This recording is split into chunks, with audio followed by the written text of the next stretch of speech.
How can you find yourself? I don't have an answer to this question.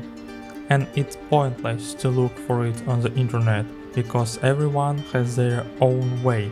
The main thing is not to stop and not to be afraid to doubt.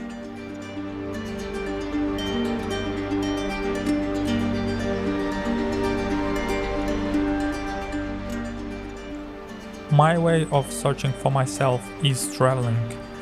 And I could go on talking in a similar repetitious tone, but the reality is that traveling is somewhat simpler than that. Coming to a new place, you always discover another world, but in this world there are happy and unhappy people, beautiful and terrible places. By contemplating them you can discover something about yourself. It's like pieces of your personality are scattered around the world and you reassemble them. Sometimes some pieces of the puzzle are superfluous and some fit perfectly, and from them you start to put your identity together.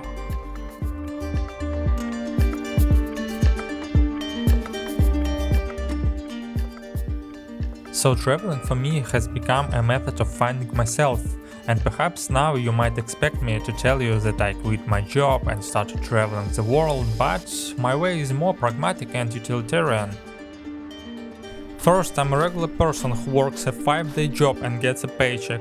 To confirm that I'm a regular person, not just a pathos voiceover. Look, here I'm editing this video. And here I am calling my colleagues on Zoom.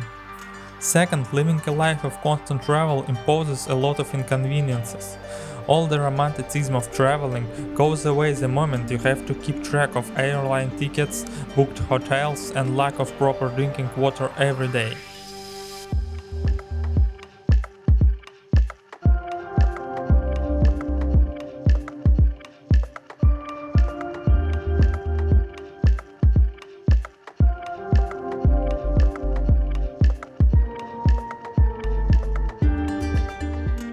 However, once you discover your passion for traveling, it's hard to stop. So I started trying to turn every weekend into a small trip. Now I live in Bali, and it's a very good place for that. During the weekend you can go to other islands, to some waterfalls, swim with turtles or sharks. All in all, there is a lot to do here. But there is one place in Bali that I want to return to again and again. Even for myself I can't tell why. And this place is called Bali Botanical Garden.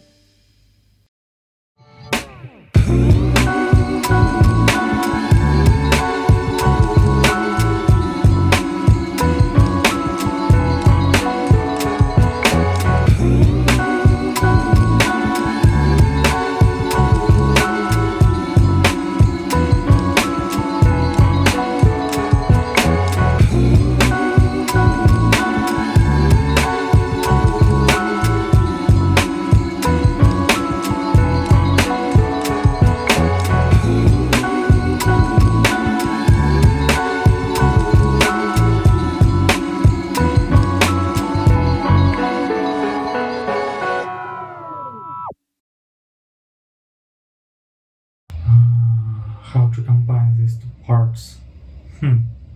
Okay guys, now we'll get back to the main story and I will tell you more about Bali Botanical Garden.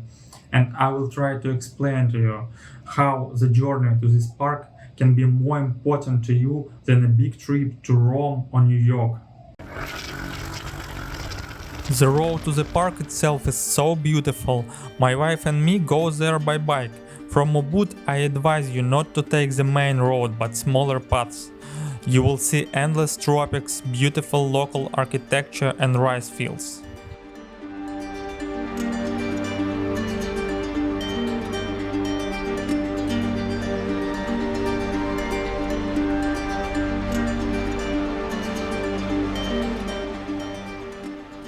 The park has an incredibly calm atmosphere.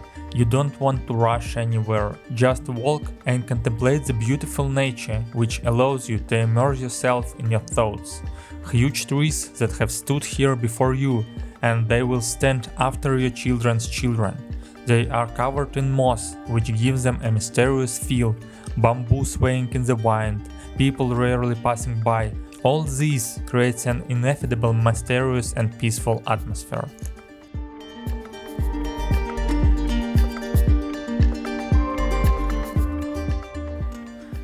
There are not many people in the park, mostly Indonesians.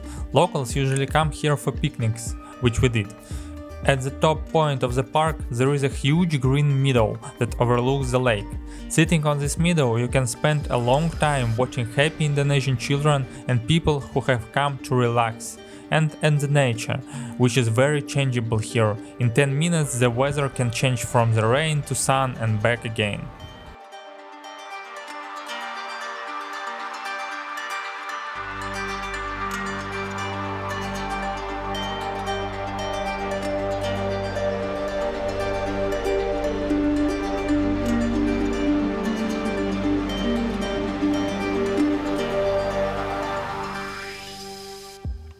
I've been to Bali Botanical Garden many times, so what keeps me coming back here?